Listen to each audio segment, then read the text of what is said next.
more mixed fortunes, I think, John, and the main message is that we're in for a big change. So don't get that temptation to put the bedding plants out or the beans, especially in the north of the country, because we could well have some frost. This is the way things are looking at the moment, or this afternoon, really warm. Temperatures into the 20s Celsius, orange shading there showing above average temperatures. We change to pale greens even by the end of the week. That's just the opposite, below average temperatures and perhaps even a touch of frost in some of those northern glens. At the moment, though, we've got warm southerly winds. We have a weak weather front out to the west. That'll fizzle, I think. But let's just look at what's going to happen in the week ahead. Those isobars pack in. They start from the south. They swing round to the west and eventually round to the northwest. So, of course, it is going to get cooler.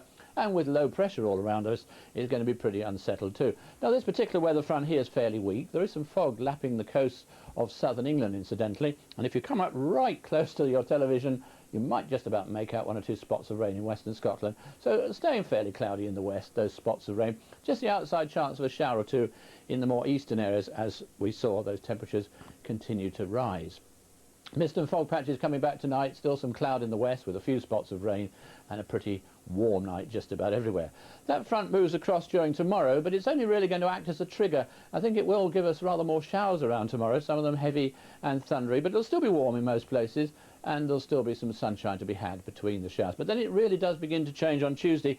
Quite an active weather system swinging in from the west.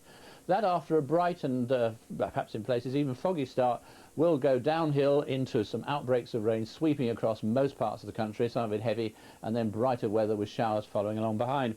And then these cool west and northwesterly winds set in for the middle part of the week, eventually turning more towards the northwest or north later on in the week. But for Wednesday, it's a case of a good scattering of showers, fair amount of cloud around, even some longer outbreaks of rain, more particularly in the north of the country, and quite windy in the west and north as well, which will of course help to make it feel, if anything, even cooler.